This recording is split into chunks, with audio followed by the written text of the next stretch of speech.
Hello friends and welcome to the Weekend Catch-Up Club, the coffee morning show brought to you live every Saturday direct to Facebook and Twitch and available later on demand at youtube.com/gamertagged and podcast services. Grab yourself some snacks, grab a drink and kick back with us for just a little bit, because joining me today is special guest Jonathan Hill, the head of creative at design agency 1Minus1, whose clients involve Turn 10 Studios, Playground Games and Xbox Game Studios. Enjoy.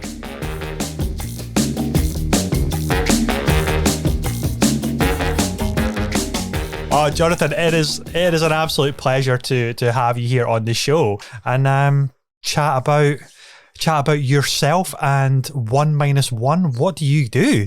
Please tell me everything.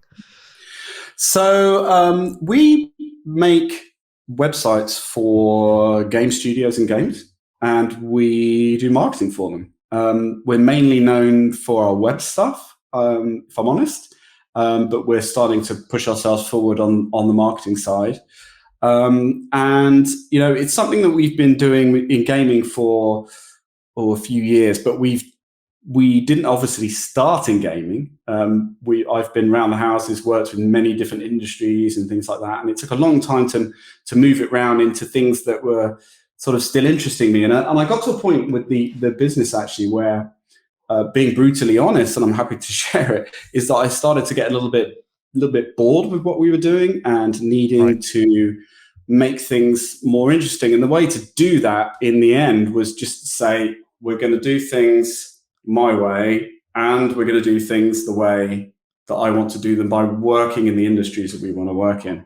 And that made everything, just brought everything back to life, if that makes sense.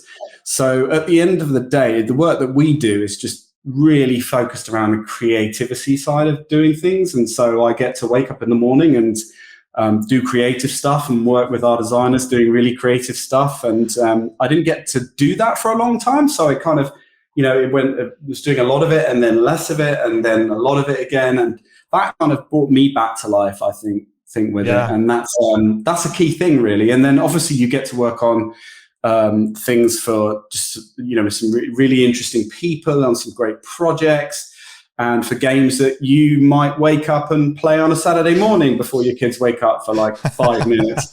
That's been a really cool thing for us. And, we've got some really good clients, right the way from sort of AAAs down to indies. And I love working with each and every one of them. Genuinely, it's a pleasure working in the industry. I mean, not all the stories about the industry are great, but I've only had great experiences, if I'm honest. Now, I must say that it's a lot easier saying something like that as a cis, white man, Sure. So I must emphasize that. So of course it's quite obvious that things might be easier for me on that side of things, but I've not had any grumpy people, just great people. The projects have been really enjoyable. So yeah, we're growing and we're starting to do some more and more cool stuff. And one of the things I've been trying to do is to get the team to really push themselves forward. So we spend 1 day of our 5-day week training, one whole day. And that brings so many cool things to their business. Like at the moment, I'm learning Unity. I've always had it in the background thinking, I'm going to learn this. It can't be that hard. It's a bit tricky. Especially doors. Apparently doors are the big killer. I haven't tried doors yet. Oh, my God. Yeah. I'll give that a blast and let you know how I do. But I've been really enjoying working in that, and it just keeps that creativity coming and helps you do some really interesting stuff that you wouldn't otherwise think about. And we're doing some cool stuff in Blender and 3JS and loads of really cool things, trying to bring those sort of games websites in particular alive. Yeah. It's so important though to have that day or half days, whatever it looks like for other companies, is to be creative, get to be creative without necessarily any objective really in mind. Because a lot of companies say, well, we'll let you do this thing, but we want some kind of tangible takeaway that we can then implement. But creativity doesn't work like that. And having just the ability to have a free-for-all for that 1 day is so vital, and it keeps you energized. It keeps you thinking about what is out there that we may not have any idea of an application for our company or our objectives or anything like that, but you never know where it would lead to, and it might spark something like super original and just gets everybody like fired up for being creative. And I think that's super invaluable. Oh, 100%. And that's, we've kind of run it in different ways this day, because the way we split it out is we do an hour and a half every morning. So it's like, because I always think that people, I kind of always like try to put the way that I work onto other people, which is definitely not the way you should do it. And I tried to stop myself doing this, but I keep slipping back into it. But I always find I can't concentrate on something for like a full day. It's like, that's very intense. So we just say, break it into these small segments and let's chip away at these things. And what kind of things should we be learning, that kind of, what sort of new stuff could we be learning, exciting new things. And the guys come and bring, new technologies and new things to us. And sometimes it's about just sort of breaking down, getting over the first hill in some new tech or something. Like 3JS was a great one. 3JS is you probably know this, Ross, actually, but 3JS essentially it's just JavaScript 3D stuff. It's really fun. The difficulty, of course, in using something like that, by the way, is that we already work for game studios, and if we look like we're trying to make a game, it's never going to look as good as what they're creating. So basically, we create something that's just really, I don't know, compared to what they would do, it would be really minimal. So you have to try and find the right kind of uses for it. But going back onto the path we were talking about just a second ago, is that we are, really trying to focus on just finding those new things, trying them out, saying, oh no, that's not going to work for us, and then trying something new. And it pays back for the company 100%. People are happier. We're all working from home now. That's another change we've made in the last year, and we do have a studio, but that goes 1st of November. So then we're just, the only person who ever goes to that studio at the moment is me. I sit in this 2,000-foot space on my own. It's very odd. I can tell you, in the early days of the pandemic, it was the weirdest thing in the world. It's like cobwebs. Yeah. It was like, So how has that been for you? Like working in, like trying to run an agency, making sure your staff is obviously like looked after, supported where they need to be, going fully remote for the time being anyway. Obviously, we want to get back to being in the office, but everybody is different. We have different health levels. We have different mental health levels as well. Not everybody is eager to rush back to the office. How has it been for 1-1 to try and overcome and support all of these different challenges over the past year to 18 months or so? Well, I think from a business point of view, we're quite lucky, obviously, because we're working in gaming. And that industry is doing pretty well. So that has made it a good year for us. And we've met, got lots of new clients, and that hasn't really been a problem. The interesting side has been obviously everybody working remotely rather than in the studio together. So being creative sometimes can be a little bit more tricky, but I think we've got through that as a team. And the truth is that since we went on to, everyone working from home during the pandemic, what we did was we employed people from all around the UK who we'd never have been able to employ otherwise, because they never would have been able to come to work with us. We have a fantastic a young lady called Charlotte who's working with us on the marketing side. She's fantastic, and all the guys are, but I'm singling her out purely because she is over the other side of London, and for her to come over to us would take like 2 hours each way, and it just could never have worked. So, it's been a real pleasure to have. And I think there's like 4 or 5 members of the team that I've not even met in person. I'm looking forward to trying to change that, of course. But the reality is we're just going fully remote from November, because there's no benefit to us having the studio. There are other things we can do, like we can manage to pay for the training day, which obviously costs us money, but it does pay back in my opinion. And we've just decided to make that leap. And one of the key reasons, actually, probably because of that, is I can be pretty distracting in the office if I'm completely honest. And now we don't really have that stuff, so we are doing other things to try and make sure that we keep communicating, we keep talking together. One of those is just, we finish early on a Friday, and just it's only just an hour and a half at the end of the day, but we just do play games together. And that's a really nice thing to be doing, particularly working for the game studios, because it's not always that you have had everyone within the team play the games of somebody you're talking to, maybe about working together, or sure, you just a game you might love, or even some people you already are working together on their projects. And so what we do is we just get together and just play all those games, and it's great fun, and we just talk while we play, really. I don't think anyone tries to be particularly good. And it's just making sure that we get that time to be able to talk about the games. And sometimes they're really silly games, like Among Us or something. And then other times we play GTFO or something like that, and just, jump on the PCs. And you have to be kind of mindful of the fact that everyone's obviously got different machines, of course. So sometimes you break off into smaller groups. But it's really good fun. So all in all, we've been really enjoying the fact that we've been able to work from home. It's a great, I'm a slightly older man working in the industry, and one of the things that I enjoy about it is just being able to save that kind of hour a day at each end of the day, which is really tiring, actually. That is also very frustrating, because it's not really productive time. I mean, you can listen to podcasts, that's great, but it's not, and that's enjoyable, but it's not work productive. And it's obviously tiring because you're driving in heavy traffic often, or you're on the train, and then now obviously you're having to worry about masks and all those kind of things. And it gives you that time back for the day. And we find, we don't work long hours, but we do find it just makes us a bit more focused during the time we have in the day, if that makes sense. Totally.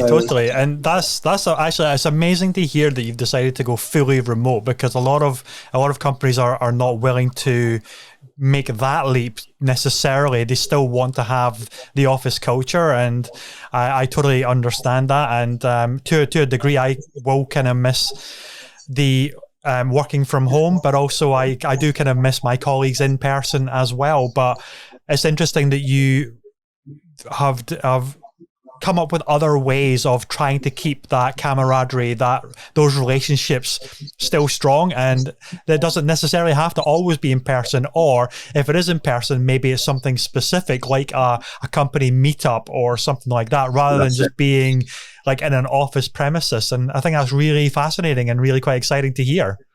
Yeah, it's honestly, it can work.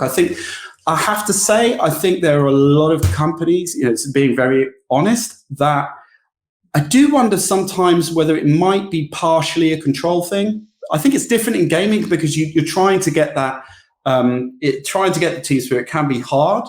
And also because you have the creativity side of things, and it is harder with creativity, I find. But ultimately, it's working brilliantly for us. And we're trying to organize a meetup at the moment. I've been tossing around some ideas. I like driving stuff, so I've tried to do a rally day, or kind of go and but it looks like we have to go karting because just one of the team does not have a driving license. So I'm like, and they're like, I can watch. I was just like, dude, you are not watching. We're going to go karting instead.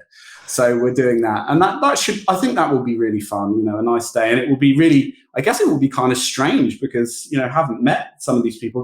But that said, we work with, we have clients all over Europe. We have clients in the States.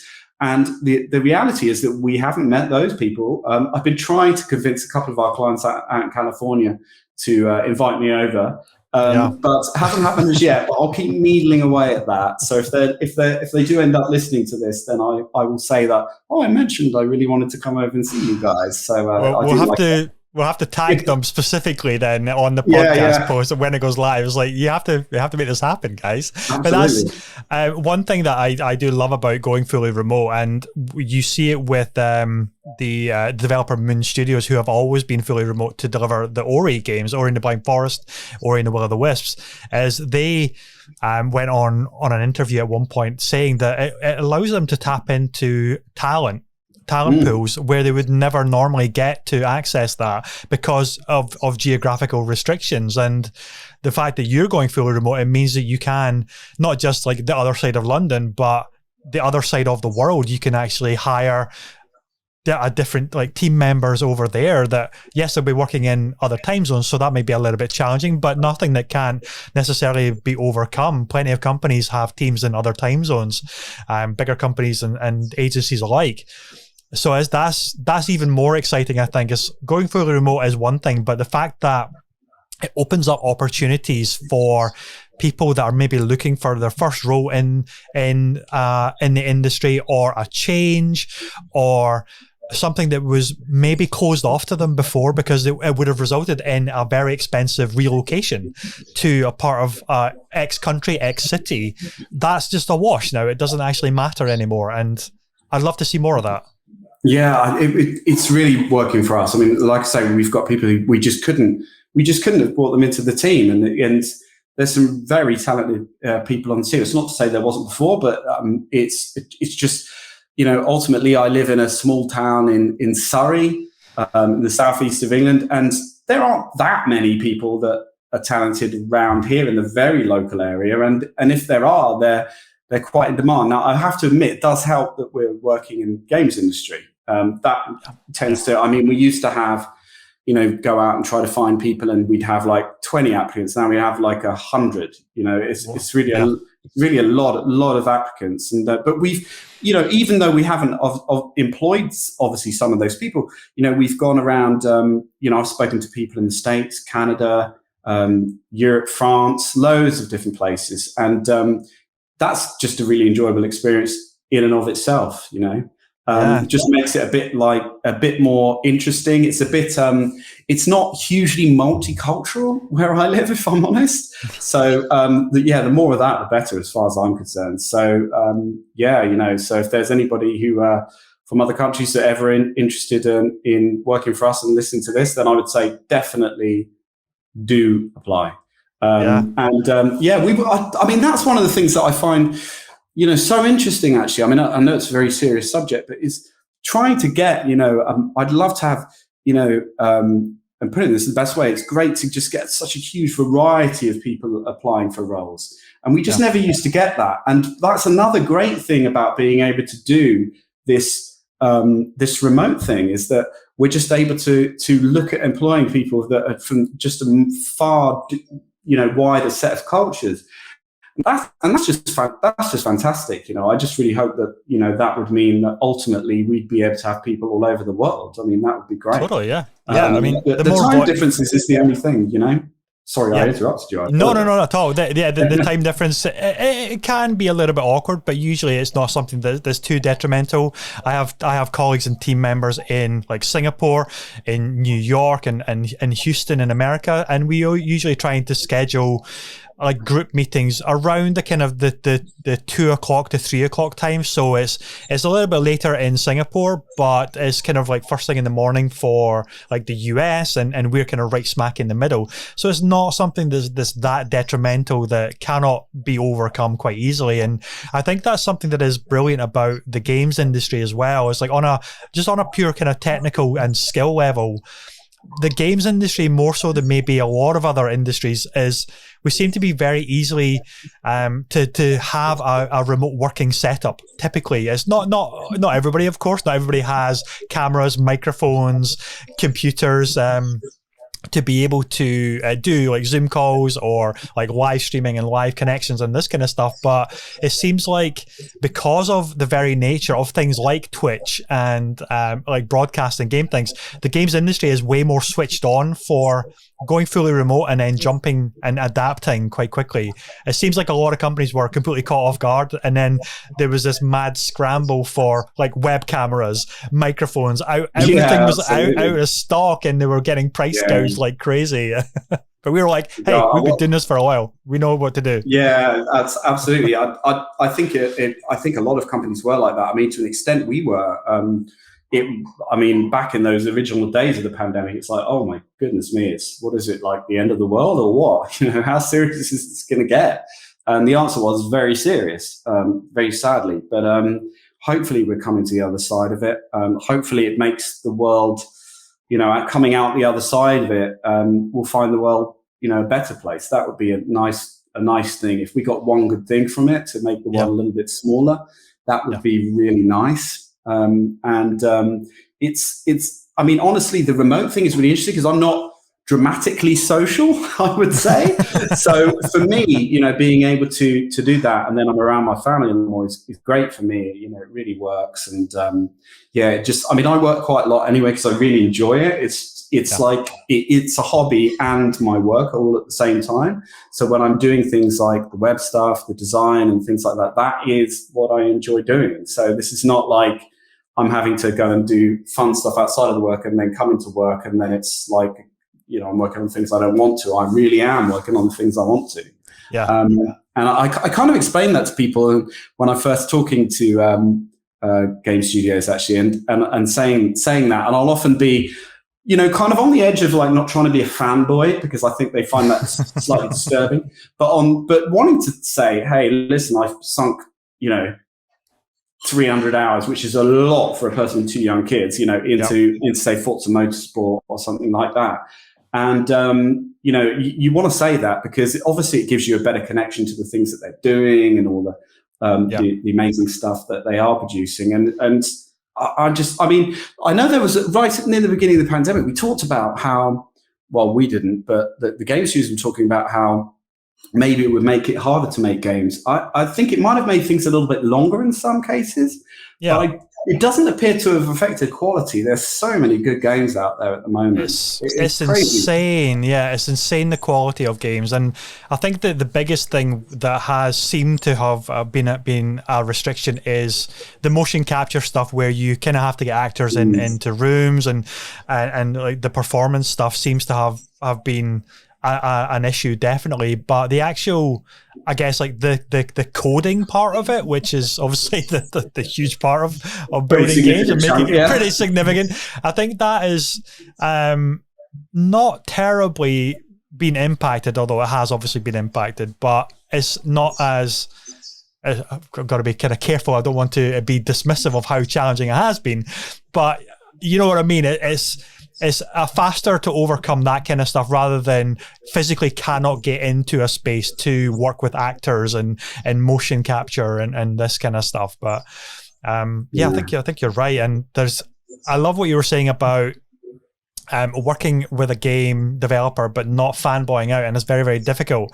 But sharing the passion for a project means that you're automatically going to be on a really good footing, hopefully, with the creators, and they're going to be way more like trusting and amenable to like suggestions that you make because you're a fan. You want to help them make an amazing product, help them promote and market an amazing product. So any like weird, like totally out there ideas that you're going to have are coming from a place of a shared love of the project, rather than I've got this wacky idea, I have no idea if it will work, but let's try and stick it to this thing.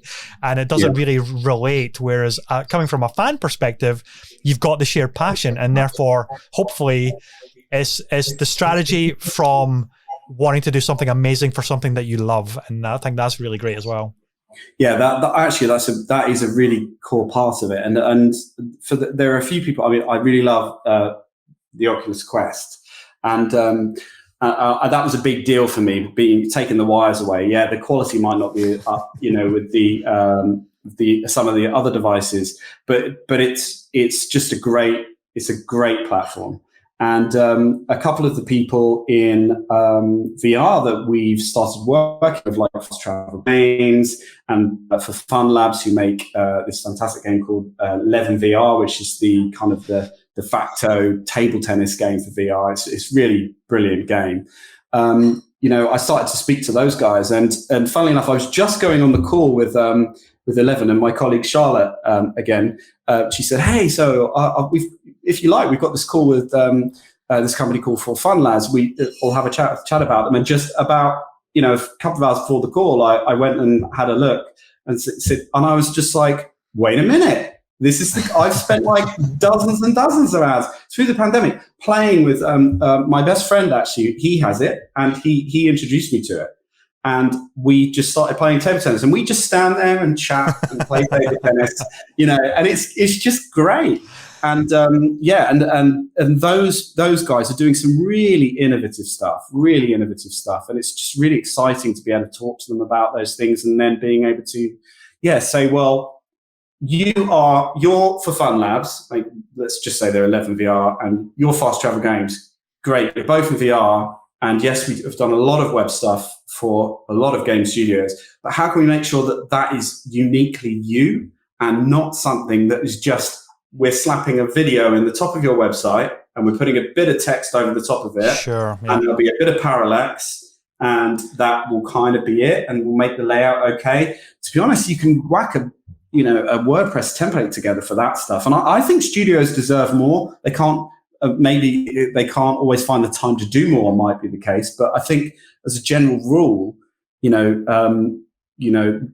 they should try and find it, because I think it's a shame, because they do these incredible games, of course, that are just, and to me, it's just still, it's like magic. It's amazing. When I sit down in front of those games, I was playing Returnal last night, and I've been rather disastrously trying to beat this dude in Returnal called Frike. I'm not joking. I must have played 30 hours in this game. I cannot beat this dude, no matter what I do. But I was playing it last night, and I was just like marveling over it. When I got beaten, I was just he started doing some new stuff to kind of destroy me, and some of the effects that were coming out from these new, because it being a roguelike, of course, you get these new weapons all the time. It does new stuff, and the effects are just astounding. And I'm just thinking, gee, that really does make the stuff that I can design look pretty, rudimentary, to be honest with you. And but it's great doing that stuff, because it just really kind of fuels you with those kind of ideas, and then brings you back to sound. Like Returnal really brought me back to the kind of sounds in games. I mean, have you played it, Ross? I don't have a PlayStation 5 yet. Nobody can get one, man. No, they're stuck everywhere. So I've seen it, and I love the look of it. It's science fiction. It's that tried and trusted arcade intense combat that Housemarque are really renowned for, but shifted perspective to like third person. It looks insanely difficult, but I just want to experience it because it looks like it's phenomenal. Oh, it is. It's completely phenomenal, and the sound in it is outrageous. I mean, the guys, the people who made the sound effects for that are obscenely talented, and it just really loops you in and kind of brings you in that, and it's kind of, I'm still jumping out of my skin and like falling off the sofa and trying to beat something, or and it is difficult. I mean, I did read one review. I think it was IGN. That actually said, well, I've completed it and I only died 7 times. What? And I was just like, come on. And I think they said in the review, it said, this isn't like a weird flex or anything. And I thought, kind of it is. Because I think I must have died like 150 times. And I'm just thinking, how did this dude have only died 7? I mean, that just puts into perspective either that I'm just getting crazy old and my reactions are down.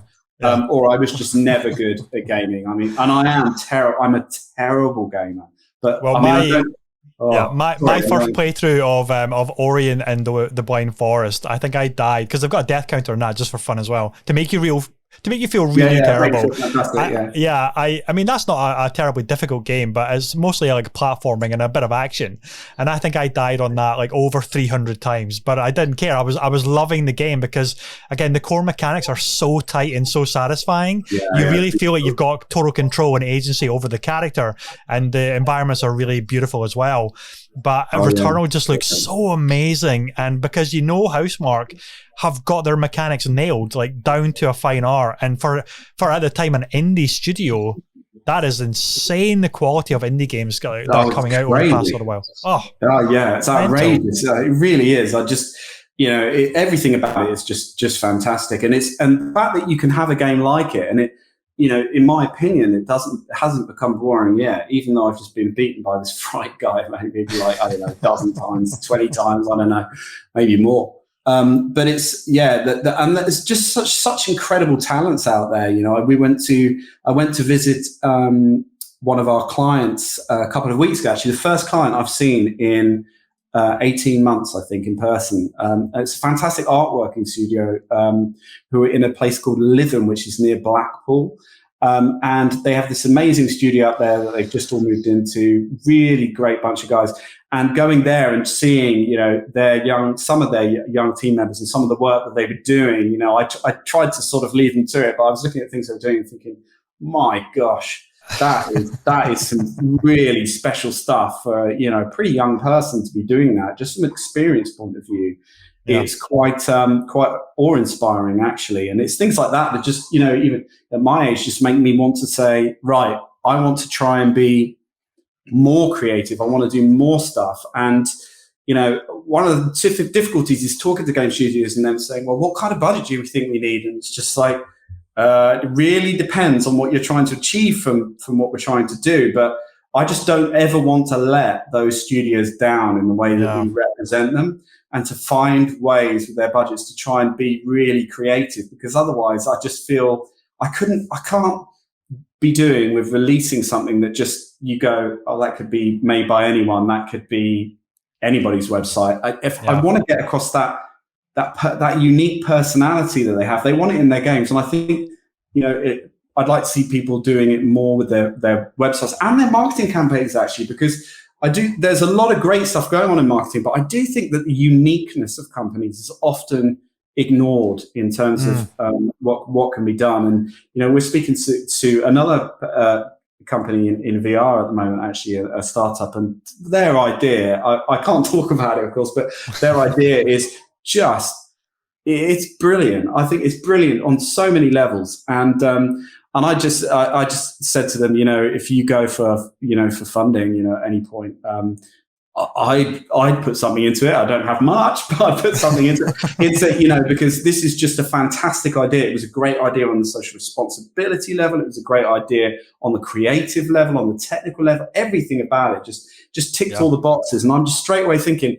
how could we do more marketing stuff for you and web stuff for you guys that would really reflect the creativity of the things that you've got here? Because you want to help these guys get out there and really be able to show the things that they're creating to the world. And you don't want to let those guys down. So, I certainly have found myself like lying in bed at night, which I didn't do when we weren't in the games industry, I must admit, and wake up and think, I've got an idea.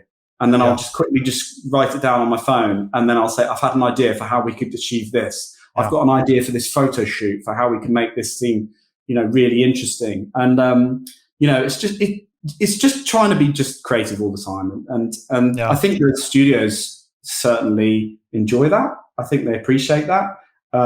It's nice to work with people, and that they are a little bit more forgiving, I've found, in gaming than they were in other industries. I don't know whether you've ever found this, of things like, your kid comes over and suddenly is like, daddy, or your dog starts barking incessantly. And I find that people seem to be a bit more forgiving. It might just be the pandemic as well that's doing that.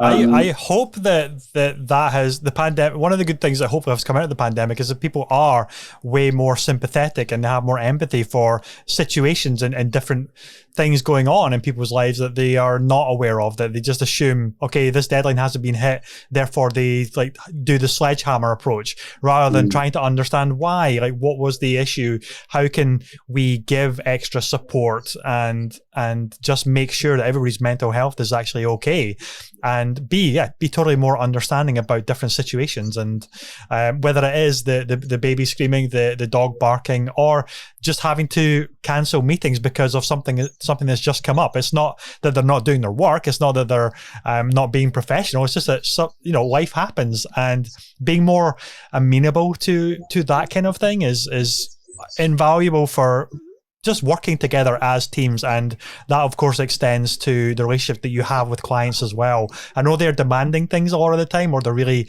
wanting things done by certain times, but a lot of the time, if you just have a really good line of dialogue with them, a really good communication with them, and not do everything on emails where tone is never carried across and things can be misinterpreted. If it is just a case of either picking up a phone or jumping on a Zoom call, you can have such a great relationship just by being this open and honest, rather than being afraid to let them know that maybe you're struggling with a particular part of the request. And just having a really good dialogue is invaluable. Oh, it's completely essential. I must say one thing that I've got better at in recent years, and it took me a long time, and a lot of people telling me that I did it for a long time before I was able to change, was kind of getting a bit better at expectation management and warning people where there are problems a little bit earlier, than rather than thinking, I can solve this, and a week later I can solve this. And then in the end, you get too close to the deadline, you can't solve it, you miss the deadline, or you can't solve it and they have to change things. And I think the two things that I've learned are just the expectation management, and just honesty, just saying if you're not happy with something, it's the way that I see it working with clients is it's very much as a team. And I really say to everybody we work with, don't, treat us as your extended team. And I had somebody who worked with me a number of years ago, they were great, but they said one thing I disagreed with, which was they said, this company are trying to treat us like an extension of their team. We're not an extension of their team. We're their agency. And that to me felt very detached. It just didn't feel like it might be right for some agencies, but it wasn't right for me. And I want to be part of the team. If people are going and doing a fundraise and we're doing marketing campaigns for them, I want to be on the fundraising calls. I want to understand how things are going, and then to be able to riff off that and try and come up with ideas to try and make more of a difference to that. I want to understand from the studio, if they're not happy with the way that something's been created, what is it they're not happy about? How are you going to fix that? Because you can't make people happy all the time. Anyone that says they make people happy all the time, wow, I think they must be making it up, honestly. I certainly can do it. Yeah, it's impossible. And, it's just so important to be able to just have those kind of showdowns with somebody. And as long as you can say it, with respect and constructively, you can usually come out the other side with a much better relationship. And, and those things, of course, should be few and far between. And for us, they are, I have to say, but, when they do come up, and you battle and you find your way through them. And, that's just about appreciating each other as kind of human beings a little bit more. And ultimately, when people miss deadlines, and I see it in the gaming industry, you think there are two reasons for it. I mean, there's multitudes of reasons, we've all read the books of some of the great stories about how games were delayed and all these kind of things. And, lots of projects are delayed. That's just the nature of projects in many, many industries. But it's, I often think it's partly a PR and communication problem, or it's a management problem, rather than being an employee problem. And I just try to, when we work together as a team and with our, the studios we work with and those in the games industry that we work with, it's just try and sort of think flat and just, we're all working together as a team. I don't call them my staff. They're just my team. And it's a much easier way to do things. Yes, I know the decisions are mine at the end of the day, but I think it's fun to try and approach things from a much more collaborative basis. You get much better work out of it. Yeah, so, totally. Yeah, it's much better work. So yeah, that's a fun thing to do. 100%. Yeah, I mean, that is really interesting, because there is a lot of stakeholder expectation on things, and it's usually never the reason of X thing slipping is usually never because of a lack of passion, a lack of commitment and talent from the people that are actually doing the work. It's usually something's happened and something has slipped, or we over delivered or there's an unrealistic expectation from like somebody higher up that wants something shipped by this date, and they've promised something to somebody else, and it usually is just unachievable. And then, that's where things like crunch come into it, where they're trying to hit this arbitrary deadline that doesn't matter at all. It only matters for the quarterly financial reports, and that's about the only thing it matters for. It doesn't matter to anybody else. Yes, the audience can get a little bit pissed off if they hear like, oh my God, my game I was looking forward to for years now slipped into another year or anything like that, or another 6 months. But ultimately, it's going to make the game, the product better. It's going to make the quality of life for the people making the game so much better, because they don't have to do 80 to 90 hour weeks to try and hit this kind of artificially promised deadline. And It's that is just seems to be something that the industry and a lot of businesses, not just the games industry, have to kind of overcome. It's like, okay, if things slip, they slip, and be okay with that, and try and massage any kind of egos that were adamant that this has to get done, and they're just like so bullish of, well, I'm not going to move because I want this done, and you're going to have to stay and get this thing done. It's like, well, no, the world is totally changing. The workforce generations are changing, and they're just not going to put up with that anymore as well. So it's wonderful to see more leadership understanding this and being vocal about it, to say, you know what, let's just have a discussion as to say what is achievable, what needs to move, what is maybe a phase 2 or a phase 3, and what can we deliver for you that is amazing, and without crushing your staff to actually hit this arbitrary deadline. I mean, you're going to end up with more bugs that way. I mean, we've had in the past, you know, I mean, I've worked right the way through the night before. I couldn't do it anymore, if I'm honest with you. I think I would collapse, I have a heart attack. But you know, I've done it before, and the quality of the work you're doing, you're producing like a couple of good things every couple of hours at that point. You're not producing anything really very good.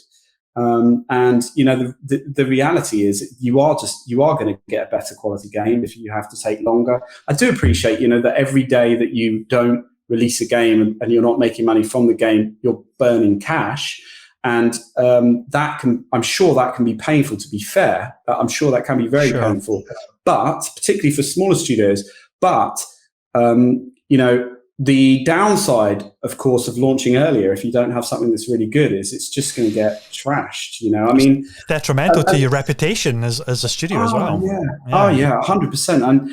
And we all know that the reviews can be pretty critical. I think in some ways, I think it's a bit of a shame that reviews are critical. I mean, as time has gone on, I've got more into kind of frame of mind where I don't always worry too much about reviews for a game. I think about, does this look like the kind of game I will enjoy? And will I be able to forgive these issues that they're going to have in the game? Well, yes, because we work on very technical stuff too. Very kind of technical. I could like to call it creative coding. That's the way that I like to describe it. But we work on that stuff, and things go wrong, and you know, so that's just life.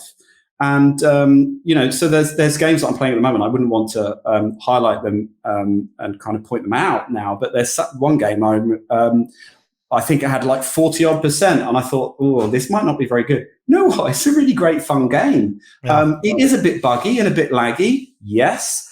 But, you know, I've enjoyed it. I've put about 20 hours into it so far. And even for one of the things that I think is great about gaming, I remember my father talking to me when I was a kid, and I remember him saying, these games that you want on this Atari are just a complete rip-off.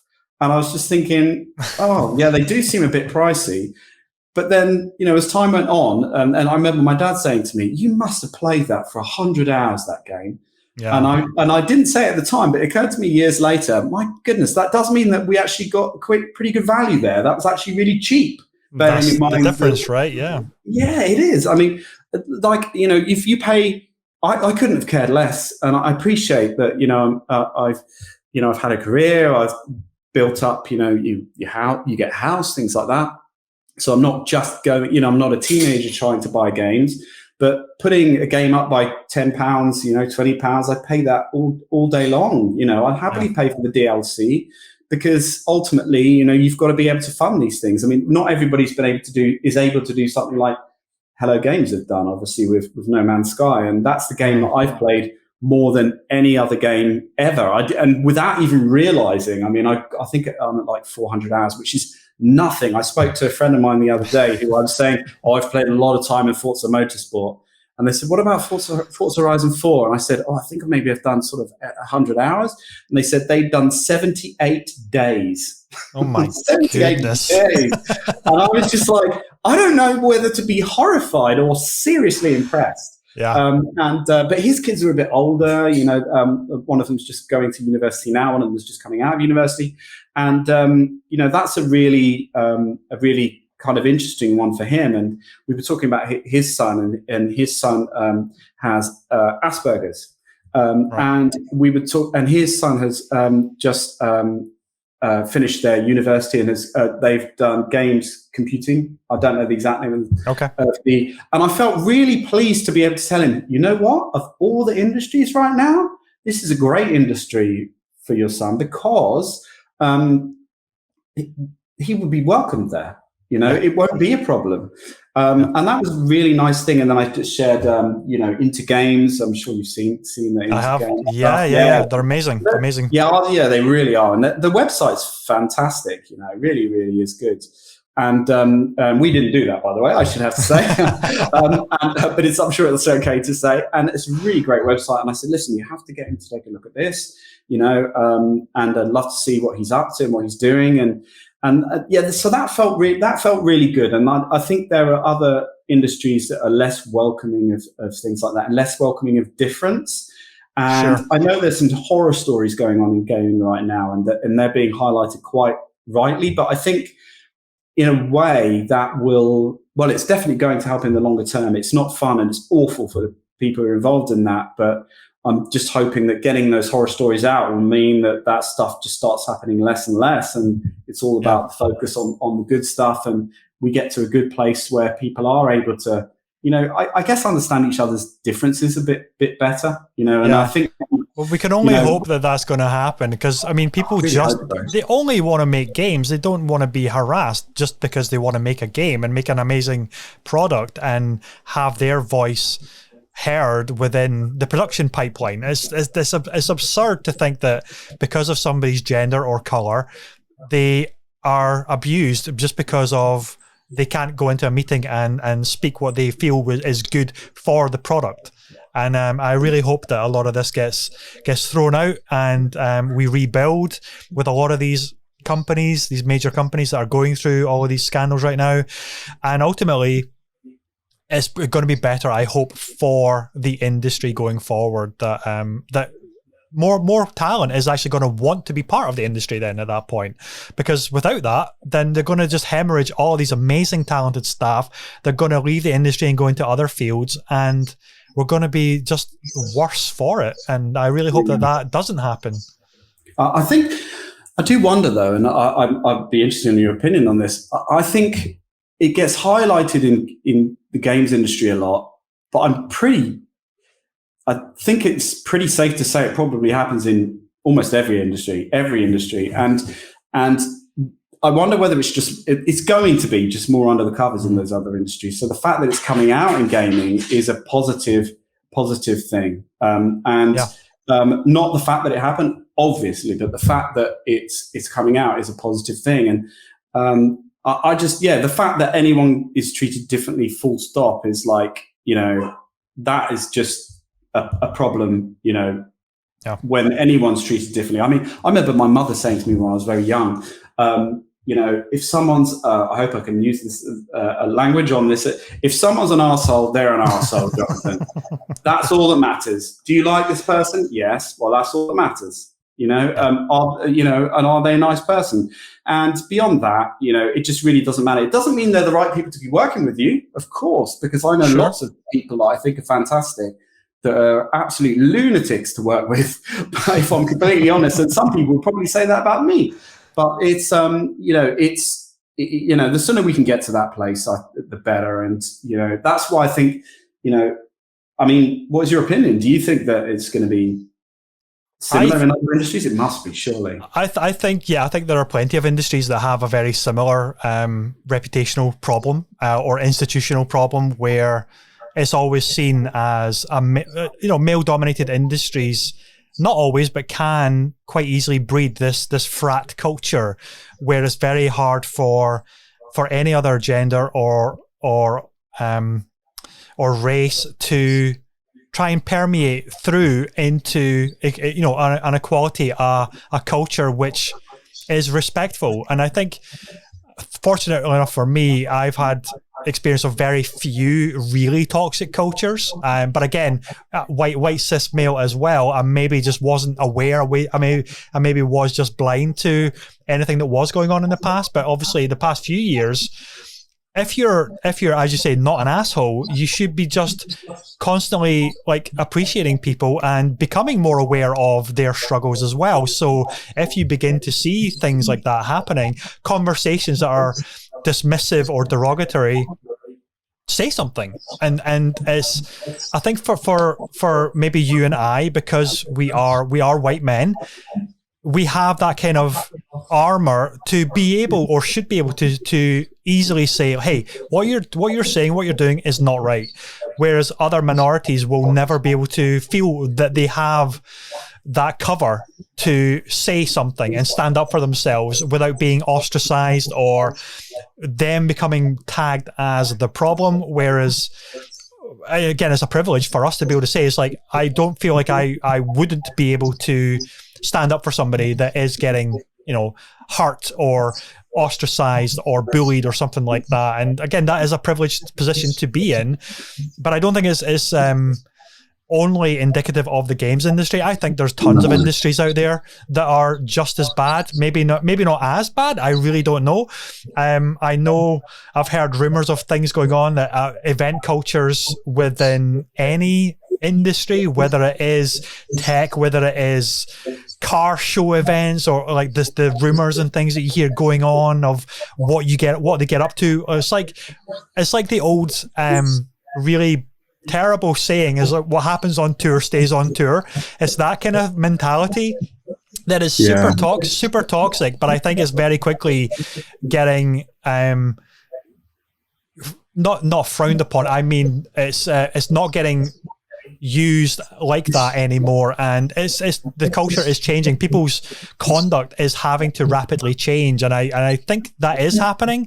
But obviously, I think there's probably always going to be pockets of people that are just constantly toxic and they feel entitled, and that's just how they're going to treat people, and that will easily get overlooked, I think, by the leaders of certain companies, because maybe the results are still coming in and nobody is saying a bad thing about these people, therefore they don't have an HR case to dismiss them. You know what I mean? It's like they don't have these testimonials in this case to be able to fire them because people are afraid.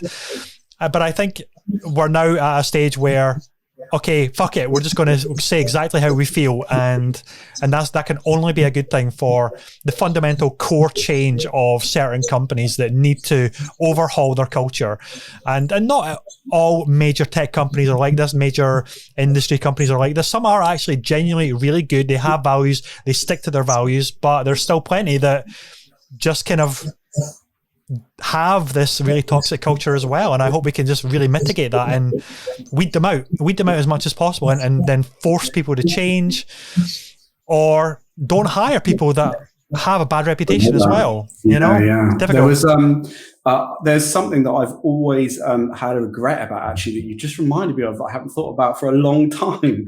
And that was many years ago. I was doing some work, web stuff for a certain company. It wasn't in the games industry. And I was invited down to their HQ. I went in, sat with the CEO, and the CEO looked pretty rattled. And he, sort of middle-aged white guy sitting there, and he said, and he proceeded to tell me the story of how his son was being bullied. And he was telling me this story, and then suddenly, out of nowhere, and he said, "Oh, they're our next door neighbors." And then he said a very offensive racial slur about them.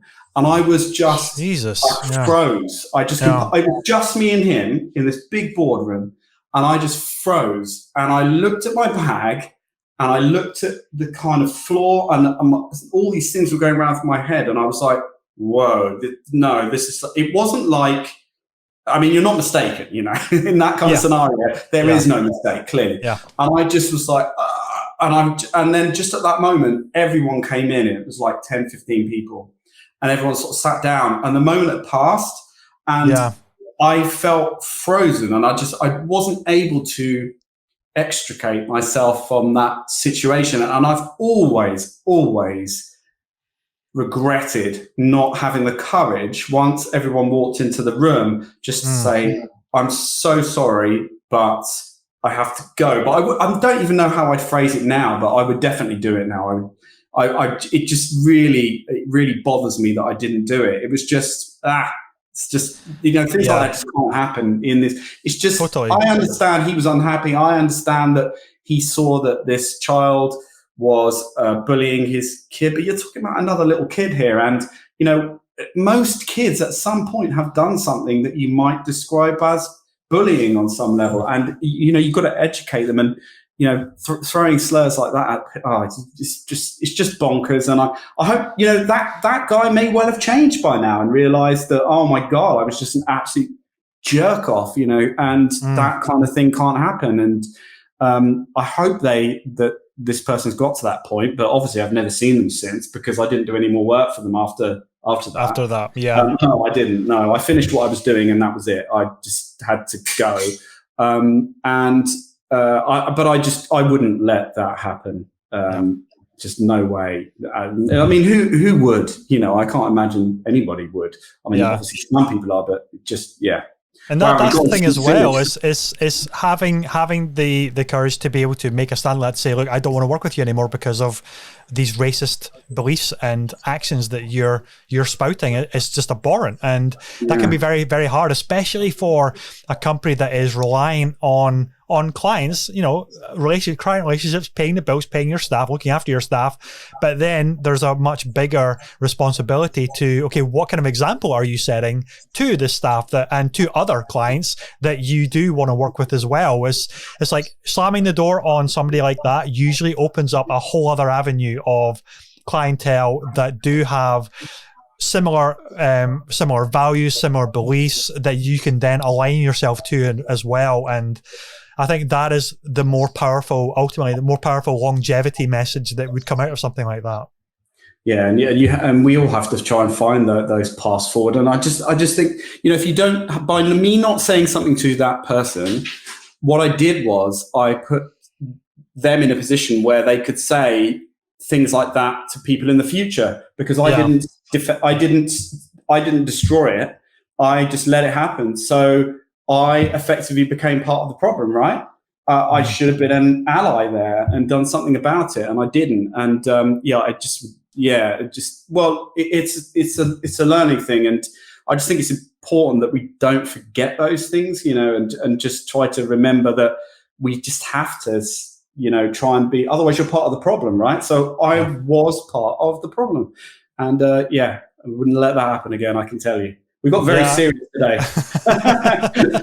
No, I know, totally. But I mean, it's a great conversation, and this is the kind of stuff that we do find ourselves like really necessarily having to talk about. And if we can do our part of just standing up and not tolerating actions that we see and hear, then it's going to benefit people in ways that we maybe haven't thought about, and they will then feel safer. And ultimately, that is all we want for this amazing industry that gives us such amazing hobbies, and it's like the gift of gaming, entertainment on an incredible longevity level, a legacy for the industry as well. It's like, okay, if all I have to do is stand up to somebody being horrible, that is so easy to do. And if we can keep on doing that's an amazing thing in my book. Oh, 100%. Totally. 100%. So I have to ask you a question. This is a more fun one. What games are you playing right now? Oh, I've been listening to your podcast and I've wanted to ask you this, specifically, what games are you playing right now? I must have ADHD or something like that. I bounce around so many games at any one point. It's just insane because I don't have I've got a 10-month-old baby boy. I get maybe an hour here and there. Thank you. He's absolutely wonderful. So that the game of raising a child is really the main game I'm playing. Wow, that's a game. Yeah, but no, I love Death's Door. I'm playing a lot of that right now. I'm playing it too, on PC. Wonderful little indie game. Hades just hit Game Pass, so I'm doing more new runs of that because I had it on Switch originally. Is it on Game Pass? Yeah, man, it's on Xbox Game Pass. Yeah, so that came out I think yesterday, and that's just so I loved it on Switch, but the Switch was the image was a little bit soft because of the power differential and all that kind of stuff. But now when you see it on 4K on the Xbox Series X, and of course the PlayStation 5 as well, Oh my goodness, it's so sharp and so colorful. It is just incredible. I'm so glad I asked you about this because just yesterday, so I have it on the Switch. I've put a lot of hours into Hades. And I was talking to my son, who's 8 years old, yesterday. I said, look, Hades is on the PlayStation. I think we should get it. And he said, why do you think we should get it? Because we've already got it, Daddy. And I said, well, the picture isn't that great on the Switch. And I think it would be, and when we put it on our TV, you know, we have like a 70-inch TV, we play all the games on. You know, it's very blurry. It doesn't look great. You don't really want to play it. It's the truth. And the Switch is great for lots of things, but just not that. And I said, well, maybe we should get it. And he said, oh, Daddy, I just don't think we should spend the money. And I was just like, okay. So I just went, okay. And I didn't spend the money. But now, after this, I will walk out, have my dinner, and say, I have some good news, son. There you go. Game Pass. Yeah, so that's brilliant. That's what is utterly amazing about Game Pass is all of these big hitters, big AAAs, loads of indies are all coming to Game Pass, and it's just like what, £10 per month or something like that, or the ultimate is like 13 a month and gives you live and everything like that as well. Yeah, and you got it on PC too. You get it on PC as well. You've got like the cloud gaming on your mobile, and it's opening up. Oh, it's opening up people's tastes to experience so many like experimental games that they would never touch, and I think that is just incredible. And what else am I playing? I've just re-downloaded Marvel's Avengers because War for Wakanda comes out tomorrow, and the Black Panther DLC.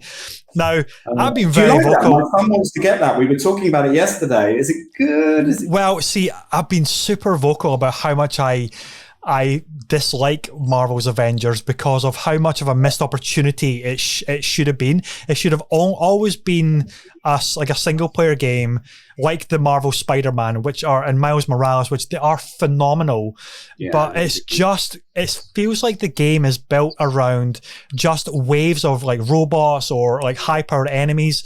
The level design is not great. It just seems to like go to different bunkers and smash a bunch of shit, and then it's this wave upon wave of enemies. The main story is really good, and you just think, God damn it, had Crystal Dynamics fully invested in just a single player, not worried about multiplayer mechanics and level design, mission design structure, it would have been phenomenal.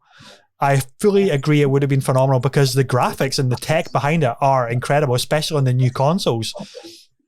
But it bores me after a little while because, okay, I'm just smashing robots, I'm just smashing these like high-powered enemies, and it just feels like it was a game as a service through and through, but not even a really good game as a service. And I find it bitterly disappointing, but also I can see bits where, it could have just been amazing and visually amazing as well. So I'm hopeful for War for Wakanda because it's the Black Panther DLC. Apparently, it's the biggest DLC they've released. I'm hoping there's a good story arc there, so I'm going to check it out for that. But that's great. But it's if you love Marvels, like superheroes and stuff, there's a lot to find that is really, really enjoyable there. Like smashing around as Hulk and Thor is timeless. It's so much fun. But I just find the structure of it just very, very weak in terms of, okay, it's another very linear, go to this bunker, smash a bunch of stuff, then hold the spot for a little while where you get waves of enemies, and you just repeat this all the time. And it did feel like there was very much variety there. But the good thing is there's so many other games out just now that I'm just completely spoiled for new games coming out and also older games getting upgrades. I was actually replaying Hellblade because that just got patched for the Series X. Okay. And that's an incredible game anyway. It was an indie game by Ninja Theory. Oh, you mean Senua's Sacrifice? You mean Senua's Sacrifice? Yeah, yeah. That's an amazing game. I didn't know, so they've upgraded it for the. Yeah. Didn't even know that. I'm embarrassed to say. That's a great game. I've completed that, yeah. Totally. I don't know if it's out, or I don't know if the upgrade is out on PlayStation 5, but they upgraded it for Xbox. And they've added like ray tracing for one of the modes. They've added a performance mode. And I mean, it was already like photorealistic, right? But even it seems to be like even more photorealistic with Melina Jurgen's performance and the binaural 3D audio. Is like, holy shit! If you got Dolby Atmos or the Pulse 3D for the PlayStation 5, the audio is just another level as well. So that's brilliant. That is another example of a studio who aren't gigantic in the not at all in the scale of some studios, and they've just created this game which just is not supposedly in inverted commas in AAA, but to me that just looks like a AAA game. It's just totally. It's just outstanding. It's outstanding, and the whole everything about that game is just brilliant. I actually thought that the combat was great. I really loved the combat in it, and the mix of puzzles. It wasn't. I'm not the best at puzzles, truthfully. I get a bit too frustrated too quickly.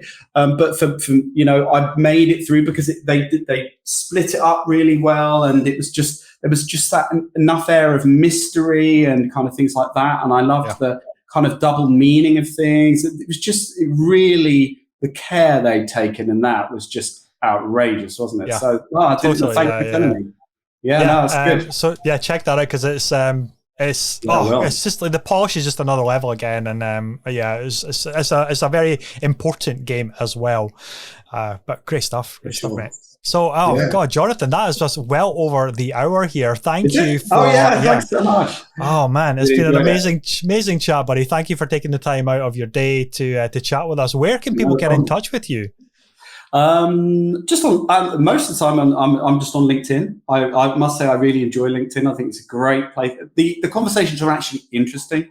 That is one of the things that I do find. Obviously, people I'm connected with, it's all games.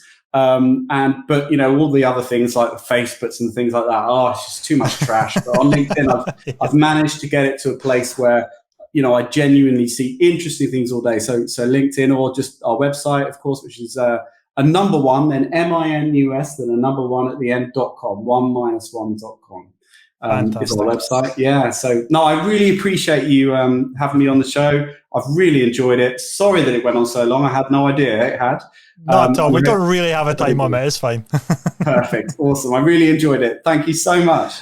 No worries. So, ladies and gentlemen, this has been another amazing episode, if I do say myself, of the Weekend Catch-Up Club podcast. If you've enjoyed this episode, do remember to give the channel a like and a follow, share it, tell your friends about it, and I'll be back next week with another fantastic guest. Until next time, take care.